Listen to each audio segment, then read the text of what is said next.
Ժամի ապրիլ 24-յան թողարկումն է եթերում բարի երեկո։ Այսօր ամբողջ աշխարհի հայությունը ոգեկոչում է հայոց ցեղասպանության 1.5 միլիոն անմեղ զոհերի հիշատակը։ 111 տարի առաջ Օսմանյան կայսրության երիտթուրքական կառավարությունը սկսեց հայերի բնաջնջման ծրագիրը, ազգը կոտորվեց իր պատմական հայրենիքում։ Երիտթուրքերի կառավարությունը ցեղասպանեց հայերին, քեմալական ջարդերը շարունակվեցին մինչև 1923 թվականը։ Այսօրվա Թուրքիան կառուցել են հայոց ցեղասպանության ընթացքում յուրացրած հայերի նյութական, մշակութային և քաղաքական արժեքների հենքի վրա։ Չնայած Թուրքիան շարունակում է մերժողական կեցվածք դրսևորել, թուրքական ասպատակության ենթարկված նաև արևելյան Հայաստանի գյուղերում մինչև այսօր աղաղակում են ջարդի վկայությունները։ Լոռու մարզի Հարթագյուղի ջրհորդներից մինչև այսօր դուրս են բերում սպանդի ենթարկված մարդկանց ոսկորները։ Ժամի բացառիկ ռեպորտաժը Հարթագյուղից։ Թուրքը կտրել է մեր գյուղը, Հարթագյուղում են ասում։ Լոռվայից գյուղն էլ եղեռնագործության օրերին թուրքի ոտքի տակ է ընկել։ Նարեկավանքն է, ժամը, ինչպես գյուղում են ասում։ Եթե առանց գյուղացիների գաս նարեկավանք, մոմ կվառես ու կհեռանաս։ Չես էլ իմանա, ինչ կար այստեղ, այս խորանի տակ։ Յաթաղանի գործն է, ջարդից 111 տարի անց, այսօր էլ Հարթագյուղի ջրհորներից մարդկանց ոսկորներն են դուրս գալիս։ Մաքրում էի ոսկորասես դուրս թռավ ջրի երեսը ու շոշոպ ինձ խփեց։ Մի կերպ շատ զորը ելա դուրս։ Ելա ու ստիպված ելի հետ։ Მე բաժակը խմեցի, սարսափը կորը։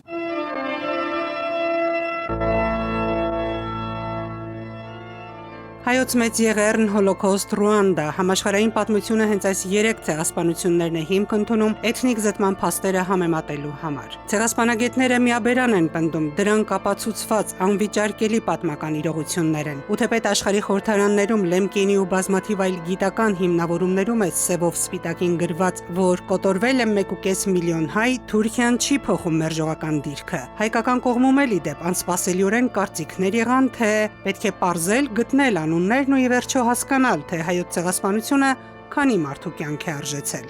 99-ամյա Արաքստատը Հարթագյուղի կոտորածի վերջին վկան էր։ Մեկ դար ապրած մեծ մայրը սարսափով էր հիշում, պատմում գլխով անցածը։ Ջրհորները իսկական մղձավանջ էին Արաքստատի համար։ Բոլորի տեղը գիտեր ու երբեք չէր մոտենում։ Կոտորածի սարսափելի տեսարանները աչքից չէին հեռանում։ ճաշկուերը պատիլ ու ծաղ, ճաշկուերը թապալ։ Միայն 6 ջրհորից մինչև 1000 մարդու ոսկոր են հանել ու հուղարկավորել։ Հարուստ է եղել Հարթագյուղը, թուրքերը Քյուչուկ Ստամբուլ, փոքր Ստամբուլ են ասել, կամ էլ Գալթախչի, որ նշանակում է թամբագործ։ Այստեղից թուրքերը ավար, հատկապես ոսկի շատ են տարել։ Հիմա Էրդողանը լեզուն էլ չի թրջում խոսելու նյութական պատասխանատվությունից, հայերին փոխհատուցումից։ Այնինչ ցեղասպանության հետևանքով հայ ժողովրդի կրած նյութական վնասների հաշվեկշիռն էլ կա, յուրաքանչյուր հայ ընտանիքին հասցված վնասի հաշվարկով։ Եվ այդ հաշվեկշիռը հայկական կողմը 1919-ին հանձնել է Փարիզի խաղաղության վեհաժողովին։ Ցեղասպանության հետևանքով Արևմտյան Հայաստանում եւ Հայաստանի առաջին հանրապետության տարածքում 1914-ից 19 թվականների ընթացքում հայ ժողովրդի կրած նյութական վնասների հաշվեկշիռը կազմում է 19 միլիարդ 130 միլիոն 932 հազար ֆրանկ։ Երիտթուրքերի հետնորդ այսօրվա Թուրքիան որքան էլ մեզ խորհուրդ է տալիս մոռանալ հիշողությունները, առաջ նայել, ինչպես Էրդողանն է ասում, հանուն պայծառ ապագայի, հայերը միևնույն է համարում են, որ մի օր արդարության կշեռքը կգտնի հավասարակշռությունը։ Սուտմերուկի պես Էրդողանը մոռանալու է տալիս, որ հայերի դեմ զանգվածային կոտորածներ կազմակերպելու համար երիտթուրքերի կառավարության ղեկավարները հենց Թուրքիայում ենթարկվեցին դատական պատասխանատվության։ 1919 թվականի մարտի 8-ին Սուլթան Մեհմեդ 6-րդի հրամանագրով երիտթուրքական կուսակցության պարագլուխները հանձնվեցին Ստամբուլի ռազմական արտակարգ Կատյանի քննությանը եւ դատավճռով հանցագործներից 4-ը Թալիաթ Փաշան, Ջեմալ Փաշան, Էնվեր Փաշան ու դոկտոր Նազիմը դատապարտվեցին մահվան։ 111-րդ տարին է ոճրագործը պատժված չէ։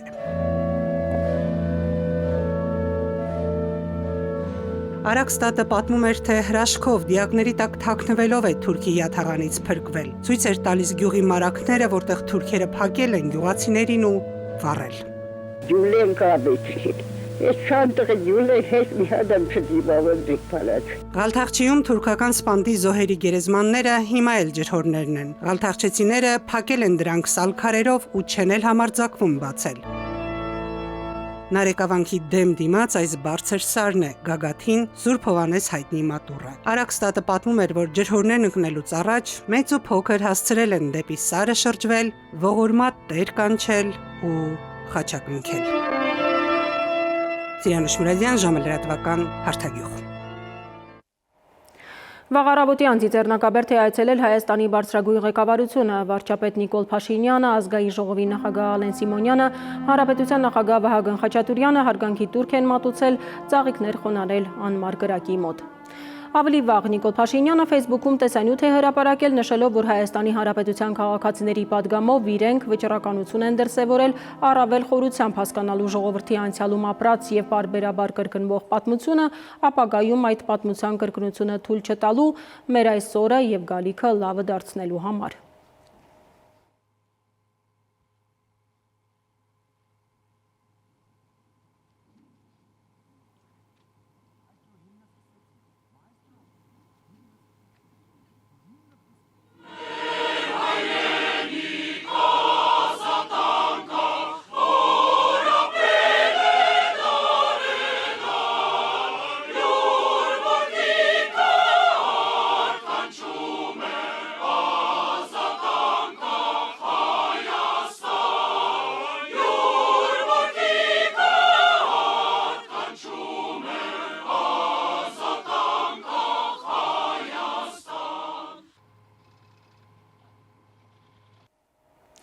Առավոտյան Սուրբ Էջմիածնի մայրտաճարում մատուցվել է Սուրբ եւ անմահ պատարագ, որի ավարտին աղոթքի եւ ուխտի խաչքարի առջև կատարվել է Սուրբ նահատակների բարեխոսական կարգ։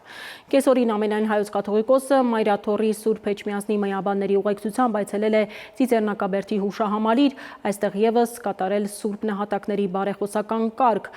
Այս առիթով հուշահամալիր է բերվել Հայոց ցեղասպանության սրբոց նահատակած մասունքարանը։ Այլ մեր, որեր ինսես Սուրբ Եղիցիանում քո, եկես արքայություն քո, եղիցին կամ քո,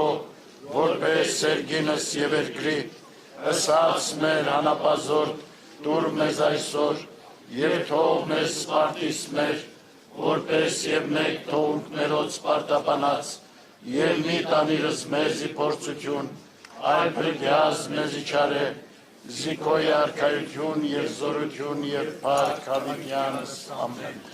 Եվ եվս խաղոտյանս տեր աղաչեսո կնգալկեցո և ողորմյա։ Օրտնություն և պարք, որ և որդվո և ոգվույն սրպո, այժմ և միշտ և հավիտյանս հավիտենից, ամեն։ Այսօր ամբողջ օրը չի դադարել մարդկանց հոսքը դեպի Ծիծեռնակաբերդ հայոց մեծ վիշտը խորհրդանշող հուշահամալիր։ Իմ գործընկերները ամբողջ օրը հերթապահել են Ծիծեռնակաբերդի բարձունքում, զրուցել քաղաքագետների վերլուծաբանների հետ։ Այս պահին մենք ուղիղ կապ ունենք իմ գործընկեր Նաիրի Մուրադյանի հետ։ Բարի երեկո Նաիրի։ Տարիներ շարունակ հակասական դիրքորոշումներ են եղել Հայոց ցեղասպանության հարցը արտաքին քաղաքականության օրակարգում պահել չպահելու առումով։ Ինչպիսի կարծիք ունեն վերլուծաբանները, քաղաքական գործիչները։ Բարի երեկո Շահանե, կարծում եմ մասնագետները երկու ճամբարի են բաժանված, թե որն է ավելի ճիշտ եւ հիմնավոր, լսենք Հայաստանի նախկին արտգործնախարար Ռաֆի Հովանի կարծիքը, պարոն Հովանեսյան, բարի երեկո, շնորհակալություն հրավերք ընդունելու համար։ Պարոն Հովանեսյան, ինչ է կարծում, որքանով է ճիշտ արտաքին քաղաքականության մեջ ներառել հայոց ցեղասպանության ճանաչման հարցը, ձեր կարծիքը։ Դիմաց Արարատ, հայ ժողովրդի եւ մարդկության հոսքը ստվար դեպի դաջար ցուցանում է, որ տվյալ իշխանության օրագարկում լինի ցեղասպանության ճանաչումը եւ հադուսման խնդիրները հայ ժողովրդի հավերժական օրագարկի վրա է գտնվում։ 111 տարի առաջ այսօր մեկնարկեց ոչ միայն ցեղասպանություն, այսինքն մարդկանց ցեղի սպանություն, այլ մի ոչ քաղաքակրթության հայրենազրկում, սերունդ փոխանցված մի ոչ ժառանգության ոչնչացում։ Եվ դրա համար դրանից փոխող իրավունքները մեզ հետ մնացել են ամենադարբեր հանրապետությունների, իշխանությունների օրոք, այդ իրավունքները անժամանցելի են եւ մենք կարծում ենք, որ այսօր այսքան գորուսներից հետո ժամանակակից Հայաստանի պատմության մեջ պետք է վերադիրանանք մեր իրավունքներին, հետապնդենք, եւ գտնենք իրական խաղաղության, իրական բարեկամության եւ հաշտեցման ճանապարհը եւ դա ճշմարտությունն է։ Դա ոչ թե փախչելն է, փախուստ տալ սեփական պատմությունից, այլ արերեսվել նրա հետ։ Եվ կարծում եմ, որ այսօր, երբ արդեն ցեղասպանությունը շարունակվել է նաեւ ժամանակակից Հայաստանի շուրջը, Արցախում եւ այլն, որ մեր իշխանությունը այսօր կամ հատկապես վաղը պետք է դառնա իրավադեր, չհանդուրժի, որ որևէ մեկը Բաքվում կամ այլտեղ նստած բռնաբեդ լինի թե ուրիշ պաշտոնյա, մեր գերիները բահած, ասի որ իրենց մոտ այդ հեքնանքի դատարանը Նուրեմբերգն է իրենցը։ Այսինքն նեոնացիները նստած իրենք դատում են մեր հայրենակիցներին եւ իրենք Նուրեմբերգ են ասում։ Հայ ժողովուրդը պետք է ունենա Նուրեմբերգը, ով մեզ ասի Նուրեմբերգ, պետք է պատասխան ստանա Երևանից եւ իհարկե մենք պիտի չհանդուրժենք, որ մեր իսկ պետության օրերին մեր մշակութային ժառանգությունը, մեր եկեղեցիները մեր աչքի առաջ ոչնչացնեն։ Պարոն Հովհաննիսյան, այդ 21-րդ դարում շարունակվում են նույն ցեղասպանությունները, էթնիկ զտումները, նույնը նաև տեսանք Արցախի դեպքում, 22-23 թվականին, ինչը կարծում միջազգային հանրությունը ինչու չկարողացավ կանխել, նման տիպ ցեղասպանությունները նաև Արցախի դեպքում։ Դե միջազգային հանրությունը ունի իր պատասխանատվությունը, միշտ ինքը փայլել է նաև սեփական շահի հետապնդմամբ երգերասանի մոդեցումներով, բայց այստեղ հարցը մեր պատասխանատվությունն է։ Մենք միշտ հույս ունենք, որ սեփական պետության նվաճման, վաստակման միջոցով այլևս թույլ չենք տալու ցեղասպանություն, զտում, իրավունքների ոտնահարում։ Բայց ահա եդես, որ մենք ունեցանք մեր պետությունը եւ պետության արգայության պայմաններում մենք տեսանք այս իրականությունը։ Եվ դա նշանակում է, որ առաջի հերթին այն ինչ որ մենք մեր շուրջը տեսնում ենք այսօր, դա մեր պատասխանատվությունն է, այս իշխանախմբի իր ղեկավարի պատասխանատվությունն է, իսկ մենք պետք է նոր ձևով իրավունք ճանաչենք, իրավունք հետապնդենք եւ վերջը, երբ որ մենք ճանաչենք մեր իրավունքը եւ սովորենք ինչպես մեր շահը եւ մեր իրավունքը մատուցել աշխարհին, այն ժամանակ աշխարհին կպահանջենք, բայց ներկայությամբ սա ներքին պատասխանատվության հարց է։ Եվ պարոն Հովհաննիսյան, տեսեք, Հայաստանի եւ Թուրքիայի, Ադրբեջանի միջև հարաբերությունների կարգավորման գործընթացում կարող եք ասել, որ եւ Թուրքիան եւ Ադրբեջանը, այսինքն թուրք-ադրբեջանական տանդեմը շարունակում է լելի նախապայմանների լեզվով խոսել Հայաստանի հետ։ Այո։ Առաջի օրվանից Հայաստանը կողմնակից եղել է առանց նախապայմանների դիվանագիտական հարաբերությունների հաստատման եւ միշտ Թուրքիան եւ Ադրբեջանը որ իրենք են մատուցել այդ նախապայմանները, մինչեւ որից իրենք դա անում են։ Սիմետրիա չկա, հավասարություն չկա մեր մոդեցումների մեջ եւ դրա համար իհարկե պետք է հասնենք բարիդրացիական հարաբերությունների հաշտեցման եւ այլն, բայց դա կլինի միայն ու միայն սեփական շահի եւ իրավունքի պաշտպանության միջոցով։ Հովհաննիսյան, շնորհակալ ենք։ Շահանե, ես տեղեկացնեմ, որ իմ հյուրը նախկին արտգործնախարար Ռաֆի Հովհաննիսյանն էր։ Շահանե։ Շնորհակալություն Նաիրի, ես հիշեցնեմ իմ գործընկեր Նաիրի Մուրադյանն էր Ծիծեռնակաբերդի բարձունքից մեզ հետ ուղիղ կապի մեջ։ 3 տասնյակից ավելի երկրներ պաշտոնապես ճանաչել եւ դատապարտել են Օսմանյան Թուրքիայում իրականացված հայոց ցեղասպանության փաստը, դրանց մի մասը խորհրդարանների, մյուսները գործադիր իշխանությունների հայտարարությունների մակարդակով։ Սա մեր պետության եւ Սփյուռքի երկարատև բազմամյա ջանքերի արդյունքն է։ Կան բարեկամ երկրները, որոնք անգամ քրեականացրել են հայոց ցեղասպանության ժխտումը։ Ֆրանսիան 2016-ին է օրենք ընդունել, որով ժխտումը կարող է պատժվել, եթե այն ուղեկցվում է ատելության խոսքով։ Շվեյցարիան հստակ է քրեականացնում հայոց ցեղասպանության ժխտումը, անգամ դատապարտեց թուրք ազգայնական Դողու Փերինչեկին։ Ազգությամբ թուրք Զառամյալ Դողու Փերինչեկն է։ Թուրք ազգայնական առաջիններից մեկն էր, ով իր բարբարոս նախնիների իրականացրած ցեղասպանությունը ժխտեց։ Շվեյցարական դատարանը քրեական օրենսգրքի 216-րդ հոդվածով դատապարտեց նրան։ Այդ ժամանակ պետական դատախազը պահանջեց ֆինանսական, քրեական պատասխանատվության ենթարկել Փերինչեկին հայոց ցեղասպանությունը հերքելու համար։ 2008 թվականին Փերինչեկն ընկավ եվրոպական դատարանների դռները։ 2013-ին Մարդու իրավունքների Եվրոպական դատարանը վճռեց, թե իբրև Շվեյցարիան խախտել է Փերինչեկի ազատ արտահայտվելու իրավունքը։ Այդ տարիներին Հայաստանի շահերը Մարդու իրավունքների Եվրոպական դատարանում ներկայացնում էին միջազգային բարձրակարգ փաստաբաններ Ջեֆրի Ռոբերտսոնը, Ամալ Քլունին։ Mr. President, honorable judges, It is an honor to appear before you today on behalf of the government of Armenia. Հայոց ցեղասպանության ճանաչումը միջազգայինորեն դիվանագիտական հարաբերություններում առաջնահերթ էր։ Առանցքային էր նաև պատասխանատվության կիրառումը բոլոր այն դեպքերում, եթե կասկածի տակ դրվեր հայոց ցեղասպանության եղելությունը։ Ցանկացած ցեղասպանություն հերքելը կամ նույնիսկ հերքելուն աջակցելը դրանք հանցագործություն են, քրեականացված է վաղ։ Հիշենք, անցած տարի խորհրդարանական ընդդիմությունը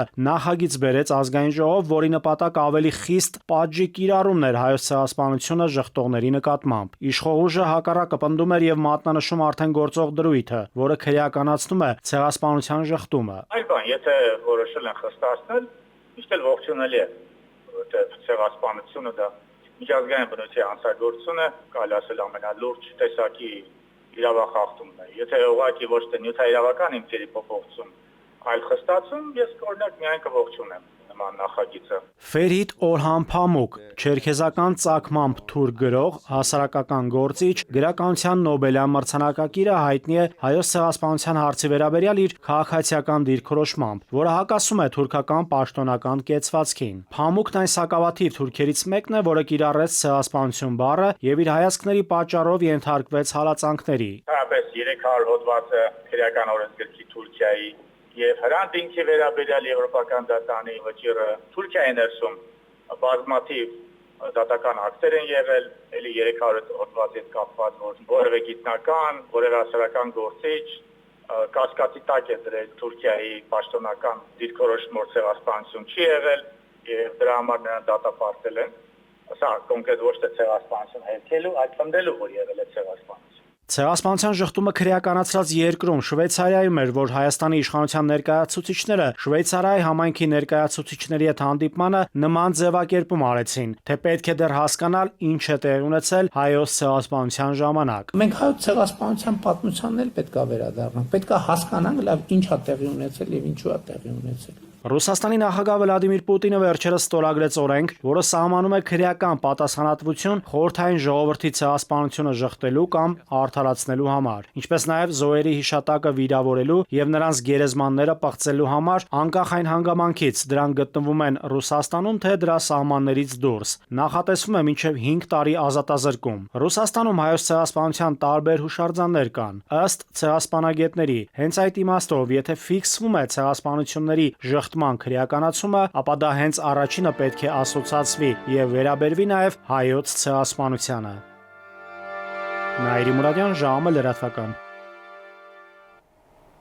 Աշխարհը դեռ անցած դարաշրջանից է սկսել ճանաչման եւ դատապարտման գործընթացը, չնայած 100,000-ների հասնող փաստական տվյալներին, Օսմանյան պետության փաստաթղթեր, հրամանների եւ հեռագրերի տեսքով ականատեսների վկայություններ, վավերագրություններ, որոնք պահվում են Ցեղասպանության թանգարան ինստիտուտում եւ աշխարհի տարբեր արխիվներում, Թուրքիան շարունակում է ժխտողական քաղաքականությունը։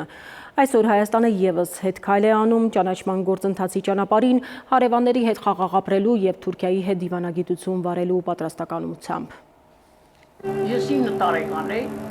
10 չկար, 3 տարեկան էլ նայեց։ Ես էի նրանց պահում, 6 տարեկան էլ կուրս էի։ Հայոց ցեղասպանությունը վերապրած տատը խոսքեր տալիս գաղթի ճամփին տեսածն ու լսածը չի մոռանա մինչև իսկ կյանքի վերջը։ Նրա ընդամենը 3 տարեկան եղբոր եւ 6 տարեկան քրոջ, նրանց նման սեփական տնից ու տեղից, հող հայրենիից կտրված 100,000-ավոր մարդկանց, 1.5 միլիոն անմեղ զոհերի պատմությունը չի մոռանում նաեւ աշխարհը։ 20-րդ դարի մեծագույն ոճրագործությունը հայոց ցեղասպանությունը միջազգային դատապարտման արժանացավ միանգամից 1915-ի մայիսի 24-ին Ֆրանսիայից, Ռուսաստանից եւ Մեծ Բրիտանիայից համատեղ հայտարարություն եղավ։ Հայ ժողովրդի նկատմամբ կատարված հանցագործությունը մարդկության եւ քաղաքակրթության դեմ էր, իսկ ճիշտ սահմանում այդ հանցագործությանը առաջինը տվեց Ուրուգվայը 1965-ի ապրիլին, պաշտոնապես ճանաչելով եւ դատապարտելով հայոց ցեղասպանությունը։ Այս գործընթացը շարունակվում է մինչեւ այսօր։ Նախորդ դարաշրջանին Օսմանյան կայսրությունում տեղի ունեցած հայերի կոտորածը ճանաչում են պետություններն ու միջազգային կազմակերպությունները, թեև պաշտոնական Երևանի համար այն այլևս արտաքին քաղաքական առաջնահերթությունների շարքում չէ։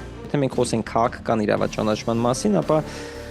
եթե միջև այդպես 2020 թվականները որպես այդպեսին տենդենց կար, որ Հայաստանը շարունակում է իր ուղղությունը հայոց ցեղասպանության ճանաչման գործընթացում իր քաղաքական տեսանկյունից, որ պետությունները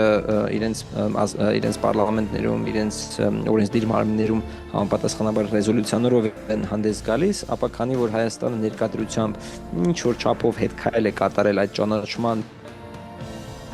գործընթացից, բնականաբար այլ պետություններում այս խնդիրը այդքան, այսպես ասած, դրան կարևորություն չեն դնելու, որովհետև Հայաստանը որպես այդպեսին դա չի պահանջում այլ միջազգային հանրությունից։ Հայոց ցեղասպանության միջազգային ճանաչման գործընթացն ըստ էության մեկնարկել էր Հայաստանի անկախացմանը զուգահեռ։ Երրորդ հանրապետության ծննդյան վկայականի անկախության հռչակագրի 11-րդ կետով էր ամրագրվել։ Մեր պետությունը սատար է կանգնում 1915 թվականին Օսմանյան Թուրքիայում եւ Արևմտյան Հայաստանում հայոց ցեղասպանության միջազգային ճանաչման գործին։ Տարածքային ֆինանսական փոխհատուցում կամ պարզապես ներողություն հայ ժողովրդից անցնող տասնամյակներ այս տարբերակներն են եղել քննարկման սեղանին։ Միջազգային իրավունքի մասնագետը բերում է Նամիբիայի ցեղասպանության օրինակը։ Գերմանիան միայն վերջերս ճանաչեց այն սիմվոլիկ ֆինանսական փոխհատուցում սահմանելով, որը առավելագույնը կարող էր լինել մեր ակնկալիքը։ Մասնագետը նշում է նախ ճանաչումը, որովհետև երբ այն պայից հետո երբ այդ ճանաչումը տեղի ունեցավ, նույնիսկ քաղաքական մակարդակի վրա, ապա այն գործողությունները, որոնք հաջորդել են 2020 թվականից ի վեր, դրանք նույն գծի մեջ են գտնվում, այսինքն Ադրբեջանի քաղաքականությունը, Թուրքիայի քաղաքականությունը Հայաստանի նկատմամբ դա ճնշող քաղաքականություն է, շարունակելով իրենց էքսպանսիոն նպատակները, իրենց ավելի տարածվելու նպատակները այս տարածաշրջանում, արդյունքում դա բնականաբար այդ պայծի վեր երբ որ իրենք ճանաչեն, ցանկացած նման գործողություն հնարավոր է քաղաքական մակարդակի, քաղաքական լեզվի եւ դիվանագիտական լեզվի միջոցով կանխարգելել։ Բայց հիմա Հայաստանն ու Թուրքիան հարաբերությունները փորձում են 4-րդ անգամ կարգավորել։ Երևանում իշխանությունները պնդում են առանց նախապայմանների, թեև մասնագետների համոզմամբ հենց այնպես Անկարան այս ընթացքում եւ ոչ մի անգամ մեծ հետ բանակցելու չի նստել։ Բայց եթե նախկին փորձերը ձախողվեցին, որովհետեւ հայոց ցեղասպանության հարցն էր առանցքում, ապա հիմա Թուրքիայի դառն ու ցավը Երևան-Բաքու շփումներն են։ Սա խաղաղության լեզու չէ, սա հաղթողի կողմից պարտադրվող նվաստացման քաղաքականություն է։ Ստիպում են մեզ ինքնությունից հրաժարվել, մեր արժե համակարգից հրաժարվել, արժանապատվությունից հրաժարվել, հա։ Սա խաղաղություն չէ, սա միակողմանի զիջումներ է։ Մարդկության դեմ ուղղված ոճիր է նաև մշակութային ցեղասպանությունը, սպիտակ եղերնը, որևէ ժողովրդի պատմամշակութային հուշարձանների, հոգևոր արժեքների, ազգային մշակույթի մյուս տարրերի ոչնչացումն ու յուրացումը, իսկ այն շարունակվում է մինչև այսօր։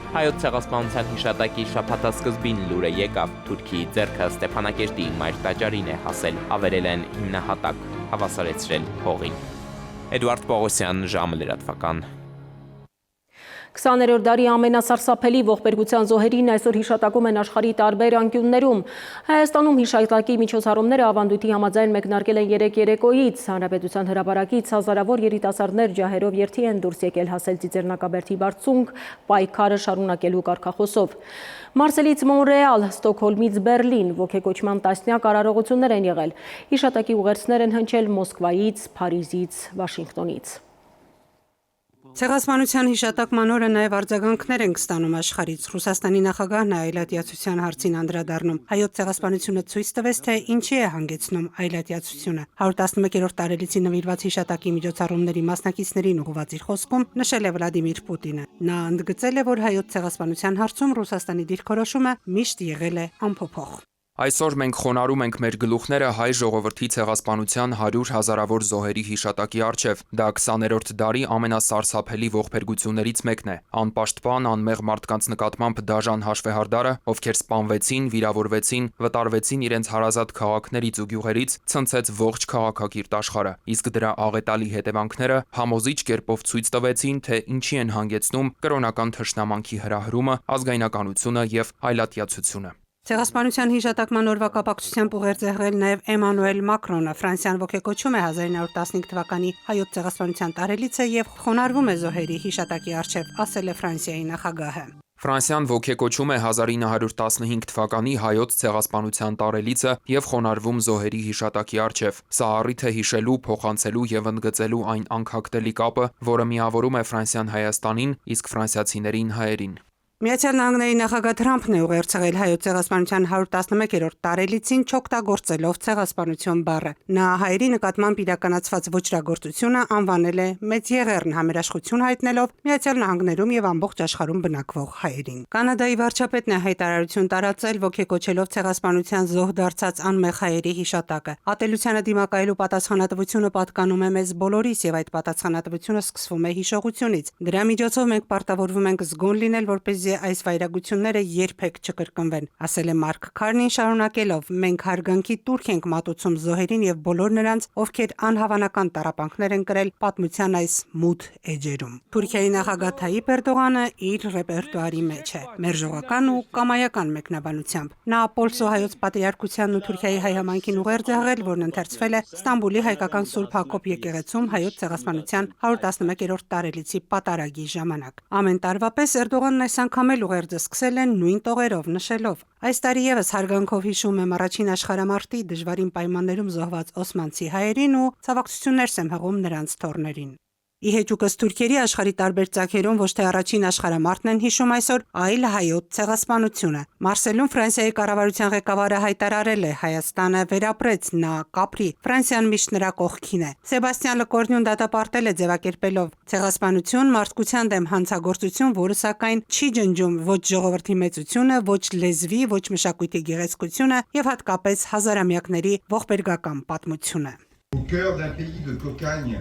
Մեծ հանցագործություն, որը մտածված, հրամայված, կազմակերպված եւ իրականացված է բոլոր մարդկային օրենքների հանդեպ արհամարանքով։ Ֆրանսիական Մարսելի քաղաքապետարանի շենքը նախորդին երեկոյան լուսավորել են Հայաստանի դրոշի գույներով, իսկ քաղաքապետն ուղերձում կարևորել է հիշողության պահպանումը։ Բենուա Պայան ընդգծել է, որ այն միայն անցյալի մասին չէ, այլ կապ ունի ներկա մարտահրավերների հետ։ 8, 9, 10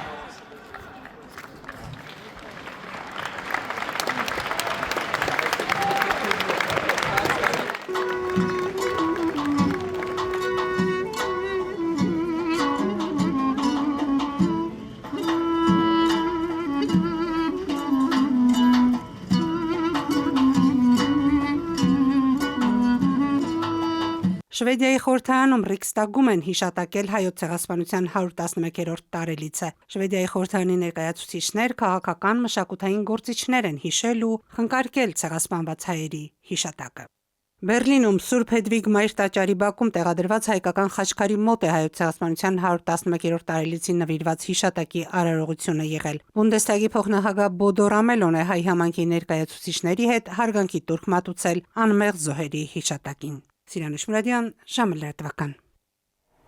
Ուղիղ 10 տարի առաջ 2016 թվականի ապրիլի 24-ին Երևանում համաշխարհային դեմքերի մասնակցությամբ կայացավ Ավրորա համաշխարհային մարդասիրական մրցանակի հանձնման առաջին արարողությունը։ 3 հայերի Ռուբեն Վարդանյանի, Նուբար Աֆեյանի եւ Վարդան Գրեգորյանի ջանքերի մեկտեղումով է ստեղծվել այս մարդասիրական նախաձեռնությունը՝ ի երախտագիտություն հայոց ցեղասպանության ժամանակ մեր նախապապերին ու նախատատերին օգնության ձեռք մեկնողների։ Ավրորայի համահիմնադիրներն այս մրցանակի միջոցով օգնության ձեռք էին մեկնում այսօրվա աշխարհում կարիքի եւ դժվարությունների մեջ հայտնված մարդկանց, ցույց տալով, որ հայը զոհ չէ, որ հայը արժանապատիվ է, գիտի երախտապարտ լինել եւ ինքն էլ կարող է օգնել եւ ինչ-որ բան տալ աշխարհին։ Իսկ մարդասիրական նախաձեռնության համահիմնադիր Ռուբեն Վարդանյանը հիմա ապօրինի պահվում է Բաքվի բանտում։ Մեր ապագան կա, եթե մենք իսկապես կարողանում ենք անել տենց, որ այդ ապագան փալուն ալնելու ոչ թե ինչ-որ մեկի օգնությամբ, ոչ թե ինչ-որ մեկի աջակցությամբ, այլ մեր կամքով։ Չնայած այն ցավը, որ մենք ապրել ենք 100 տարի առաջ, կամ այն ցավը, որ մենք ապրում ենք հիմա, մենք կարանք հաղթարենք մենակ մենք ինքներս անելով այն քայլերը, որ պիտի անի մարդ, որ հավատում է իրան, հավատում է իր ազգին, հավատում է իր եկեղեցուն։ Առանց դրա ոչ մի բան չի ստացվի, առանց հավատքի, առանց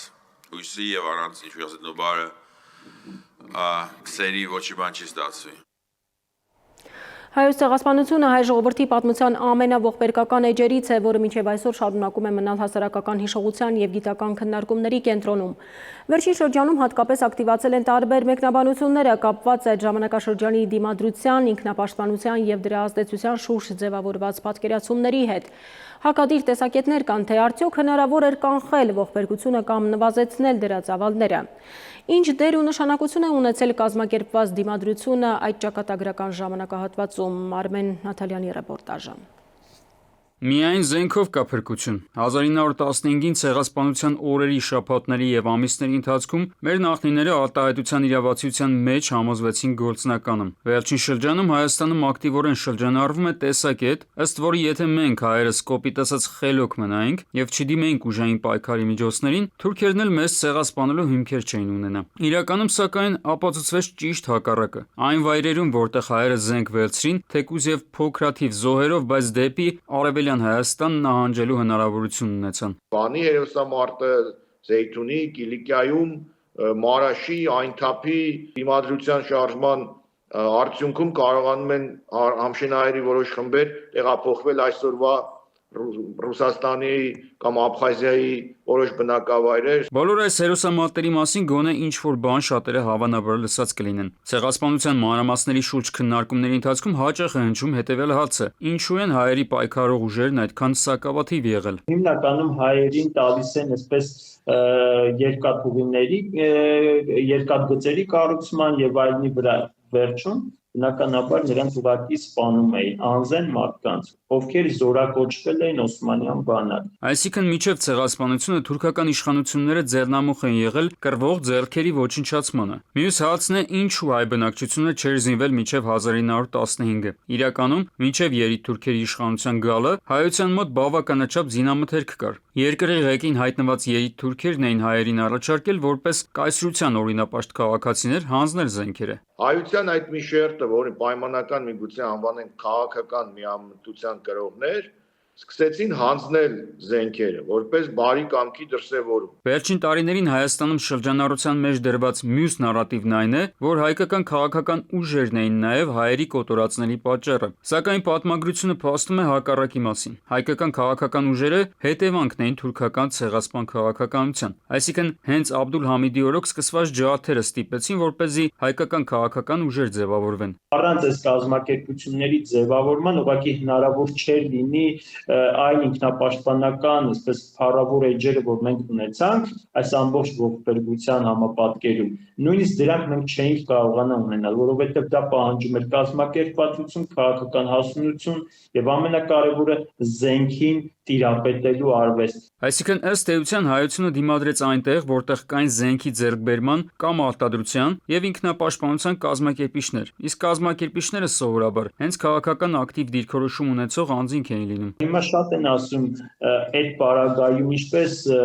մի քանի ոստիկան այդքան բազմությանը քշեց ուղակի դերձորի անապատներ։ Պատճառը հենց այն է, որ կազմակերպող ուժ այլևս չկա։ Նույնիսկ թաղամասերով էին տարբեր։ Մի թաղամասը համաձայնվում էր երիտթուրքերի խոստումներին եւ կամ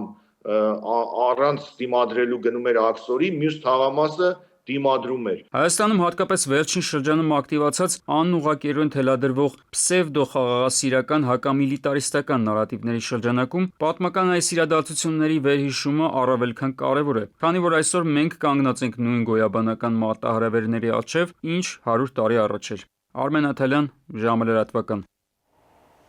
Կառուցումից 1967 թվականից ի վեր ցեղասպանության հուշահամալիրը ուխտատեղի է ամբողջ հայության համար։ Հավերժության տաճարը անմար կրակով վերածնված Հայաստան հուշասյունն ու հուշապատը փոխանցում են ցեղասպանությունը վերապրած ազգի ոգին։ Հուշարձանի վերջին նորոգումը մեծ աղմուկ հանեց հանրության շրջանում։ Ճարտարապետների խումբը մտավախություն ուներ, որ սկսված նորոգումը կաղճատի հուշահամալիրի տեսքը։ Շինարարները ընդամենը օրեր առաջ են հեռացել հուշահամալիրից, շատ հապշտապ տեսքի են բերել մույթերը, որոնց նորոգումն էին սկսել դեռ ամառվանից։ Հիշատակի արարողություններից հետո նրանք կվերադառնան շարունակելու գործը։ Հանրության շրջանում առաջացած խուճապն ուղեկցվում էր, ջնջում են մեր հիշողությունը ամեն քանդվող քարաշարդի հետ դիտարկմամբ։ Հանրային դժգոհության ամենապարզ ու տեսանելի պատճառներից մեկը պայմանավորված էր Ծիծեռնակաբերդի հուշահամալիրում մեկնարկած աշխատանքների կազմակերպման ընթացքով։ Սկզբնական փուլում շինարարությունն իրականացվում էր անբարեկարգ պայմաններում, ժանգոտած մետաղական ձողերով։ Վերանորոգվող հատվածն անգամ չէր առանձնացվել փակ, անթափանց ծածկով։ Նախնական պայմանագրի համաձայն նախատեսվում էր քարերը ապամոնտաժել, համարակարգ ընկալել ու պահել, հետագայում նորից տեղադրելու մտադրությամբ։ Փոփոխված նախագծում սակայն համարակալման պահանջը հանվել էր, հետո արդեն քարերը սկսեցին փշրվել, քանի որ կառուցապատողն էլ ըստ մասնագետների չուներ ռեստավրացիոն փորձ։ Մինչև 2026-ի ապրիլ Ծիծեռնակաբերդի հուշահամալիրը պատրաստ կլինի, ԿԳՄՍ նախարարն էր վստահեցնում։ Հուշահամալիրի աշխատանքների վերաբերյալ մանիպուլյացիաները ըստ Ժաննա Անդրեասյանի շատ էին ու անտեղի, որովհետև այն ինչ արվել էր Մույթերի հետ, տեխնոլոգիական առումով նորություն չէ։ Բազմաթիվ ու բազմապիսի հետազոտություններից հետո են միայն լուծումներ առաջարկել։ Անդրեասյանը ամեն շաբաթյա այցեր էր կատարում հուշահամալիր տեսնելու ինչպես են ընթանում շինարարական աշխատանքները։ Լուծումները առաջարկել են ոչ թե միանգամից, այդ լուծումները առաջարկվել են բազմաթիվ հետազոտությունների արդյունքում, այդ թվում ուլտրաձայնային, ամենատարբեր նոր տեխնոլոգիաների կիրառմամբ, որոնք ցույց են տվել սալերի վնասվածության աստիճանը, դրանց փոխարինման հնարավորությունը։ Ցեղասպանության զոհերի հուշակոթողի հետ կապված դժգոհությունները հանդարտվելու միտում չունեն։ Կիսաքանդ սյուների լուսանկարների ուսումնասիրությունից հետո ճարտարապետները անիրատեսական էին համարում նախարարի նշած ժամկետները։ Նրանք փաստորեն ճիշտ էին։ Շինարարական ընկերության առաջ խնդիր է դրված ավարտել Ծիծեռնակաբերդի հուշահամալիրի վերանորոգման աշխատանքները մինչև ապրիլի 24-ը։ Խոստանում էին կարվի հնարավորինը, սակայն ապրիլի 24-ին ավարտված է 12 մույթերից 3-ի վերանորոգումը միայն։ Ճարտարապետները նաև վստահեցնում էին հուշարձանի արտաքին տեսքը այլևս առաջվանը չի լինի։ Մեծ քարերը, որ կպատեին շատ մոնոլիտ կերպով, ու եթե ասենք 1-2-ը ինչ-որ վնասվել է, փաստորեն դրանց պատճառով ամբողջը օգեցին ու դա իսկապես ափսոս է։ Ավելորդ շքեղություններ կրկին ասենք գումարներ դնել այդ ամբողջը ռեստավրացնելու համար, կարելի էր 1-2 պեկորի արադառնալ ընդամենը։ Ես ինքս դեմ եմ դրան։ Այնքան շատ են խնդիրները, այնքան շատ չենք հասցնում ուղղակի այդ աղետին Երևանում տեղի ունեցող հետևենք։ Մեծ վնաս է հասցված հուշարձանին։ Այդ 3 մույթը, երբ որ ավարտեն, բացեն, նոր պարզ կլինի, թե ինչ արեցին հետը։ Ժողովուրդը նոր կտեսնի։ Հեղինակային ամբողջ լուծումները աղավաղված են։ Երեսապատումը դա այն մեծ քարերը չեն, որ այնտեղ հսկա քարեր 90, 180, 40 սանտիմետր խոշոր գույբաներ էին բազալտի։ Հիմա բերելու են 10 սանտիմետրանոց կամ 7 սանտիմետրանոց քարեր, բայց այն խորքային պատմամշակութային արժեքը, որը տրված էր այն նախկին քարերին, այլևս գոյություն չունի։ Հուշահամալիրի հիմնանորոգմանը 800 միլիոն դրամ է հատկացվել։ 8 ամիսը վերանորոգում են միայն անմար կրակը բոլորող հավերժության տաճարի 3 սյուները։ Նախագծի հեղինակի խոսքով Ծիծեռնակաբերդի հիմնանորոգման անհրաժեշտության մասին ինքնահազանգում է շուրջ 2 տարի։ Մտավախություն կար, որ չանելու դեպքում գուցե այլևս չստացվեր փրկել հուշարձանը։ Հիշում են, խնդիր է դրված ստեղծելու ոչ միայն հուշարձան, այլև համայն հայության համար ուխտատեղի։ Ամեն տարի 1968-ից ի վեր հարյուրավոր հայեր Հայաստանից ու Սփյուռքից գալիս են ոգեկոչելու հայոց անմեղ զոհերի հիշատակը։ Մրցույթ եղավ, մրցույթի նյութերը ներկայացրեցինք, ես եւ Թարխանյան Արտուրը, ճարտարապետ։ Մեզ համար անսպասել էր, երբ որ ժամկետին, մրցույթի հայտարարման ժամկետին իմացանք, որ մեր նախագիծը ստացել է շինարարության իրավունք։ Հայոց ցեղասպանության 111-րդ տարելիցի օրվանից ապրիլի 24-ից հետո Ծիծեռնակաբերդի հուշահամալիրում շինարարական աղմուկն ու եռուզեռը կրկին կշարունակվի ու այն կրկին ուխտատեղիից կվերածվի շինհրապարակի մյուս մույթերը վերանորոգելու համար։ Քնարիկ Պետրոսյան, ժամը լրատվական։ Ցեղասպանության հիշողությունները ականատեսների վկայություններում են, վավերագրերում, որոնք պահվում են արխիվներում։ Դրանք լայն մասաներին հասցնելու մունետիկները առաջին հերթին գրողներն են, կինոռեժիսորները։ Նրանք են արվեստի լեզվով աշխարհին ներկայացնում հայոց ցավը, լսելի դարձնում մեր պահանջատիրությունը։ Ինչպես ազգային ողբերգության պատմությունը հասցնել աշխարհին, որ այն դիպչի միլիոնավոր մարդկանց սրտերին, անելիքն է զգործում մեծ է։ Ապրիլի 24-ը հայ ժողովրդի համար հիշողության օր է։ Այն ապրում է նաև մշակույթում, գրականության, կինոյի, արվեստի միջոցով։ Աշխարհում կան օրինակներ, երբ պատմական ողբերգությունները ոչ միայն հիշվում են, այլև ձևավորվում են որպես համամարտկային մշակութային պատմություն։ Այդպիսին է հրեական ժողովրդի հոլոքոստի հիշողությունը, որը տասնամյակների ընթացքում լայնորեն ներկայացվել է միջազգային կինոյում եւ գրականության մեջ։ Մասնագետները ցավով են նկատում, որ հայոց ցեղասպանության թեմայով կինոն դեռևս չի հասել այն միջազգային ազդեցությանը, ինչին հասել են հոլոքոստի մասին ֆիլմերը։ Պատճառը ըստ նրանց երկու պատմական իրողության տարբեր ընկալումներն են։ Հոլոքոստը պատմական իրողություն է, որը ճանաչված է հանցանքը գործողների կողմից, որովհետև հանցանքը գործողները պատժվել են։ Ցեղասպանության դեպքում երկու մասնակիցներից այդ ողբերգական իրողության մեկը կազմակերպիչը իրականացնողը չի ընդունում այդ իրողությունը, լավ մի կողմը չի ընդունում կամ ընդունում է, բայց այս կողմը ինչի դրան չի տալիս իր համար ամփոփ գնահատական։ Այդտեղ էլ մենք լուրջ հարց ունենք, մեր հասարակության մեջ կա մի շերտ, որը միանշանակ չի վերաբերվում ցեղասպանությանը։ Հրեական ֆիլմերում ստեղծում են հուզական կապ հանդիսատեսի հետ, դարձնելով այդ հիշողությունը հասկանալի տարբեր ազգերի եւ սերունդների համար, քանի որ մոբիլիզացնում են իրենց ներուժը, ասում են մասնագետները, ֆիքսելով, որ այդպիսի մոտեցում մենք եւս պետք է կիրառենք։ Հոլոքոստի թեման տարիներ շարունակ եղել է միջազգային օրակարգում, ստանալով պետական եւ ինստիտուցիոնալ աջակցություն, մինչդեռ հայոց ցեղասպանության ճանաչման գործընթացը դեռևս բախվում է քաղաքական եւ դիվանագիտական խոչընդոտների։ Այսօր մեր պետությունը ցավոք սրտի ոչ գաղափարապես է պատրաստ ցեղասպանության մասին ֆիլմի հետևում կանգնի, ոչ գաղափարապես է պատրաստ, ոչ էլ ֆինանսապես, բայց գոյություն ունի հայկական կապիտալ, որը ելի չի միավորվում հանուն Հայաստանի մասին կամ հանուն ցեղասպանության մասին մոբիլիզացնելու ուժերը։ Հայոց ցեղասպանության եւ հոլոքոստի թեմաները համաշխարհային գրականության մեջ առանձնանում են ոչ միայն պատմական ծանրությամբ, այլ նաեւ փոխանցման կարևոր առաքելությամբ։ Գրական գործերը թարգմանվել են տարբեր լեզուներով, ուսումնասիրվել կրթական համակարգերում։ Հայոց ցեղասպանության դեպքում մշակութային արտադրանքը հաճախ ավելի սահմանափակ է եղել թե ֆինանսավորման, թե միջազգային տարածման տեսանկյունից, արձանագրում են մասնագետները։ Աշխարհի ճանաչողության համար հույժ կարևոր է մեր սփյուռքահայ օտարագիր հայ գրողների գործունեությունը։ Մենք մեր սերունդներին պիտի մեծացնենք հայրենիքի բարձր գաղափարի արժանապատվությամբ, որ հետո դեր դառնան մեր հայրենիքին, մենք պետք է հասնենք այն մակարդակին, որ կանք ազգային ինքնագիտակցության։ Մենք պիտի ոգի ներարկենք մեր ժողովրդի մեջ հայության բարձր գաղափարը։ Եվ առավելապես այսօր, երբ հարգանքի տուրք ենք մատուցում զոհերի հիշատակին, մշակույթը դառնում է այն կամուրջը, որը կարող է այդ հիշողությունը հասցնել աշխարհին, դարձնելով այն լսելի, հիշվող ու հասկանալի։ Դավիթ Թադևոսյան, ժամը լրատվական։ Վերջում հիշեցնեմ, որ ցեղասպանության մասին պատմող խոստում ֆիլմը կարող եք դիտել Արմենիայի եթերում այսօր ժամը 21-ին, իսկ մինչ այդ մեր այս թողարկումից հետո Արմենիայի եթերում ընտրության ժամն է, այսօրվա հյուրը Լուսավոր Հայաստան կուսակցության նախագահ Էդմոն Մարուքյանն է։ Այսքանը ես ձեզ հրաժեշտ եմ տալիս եւ մաղթում խաղաղ գիշեր։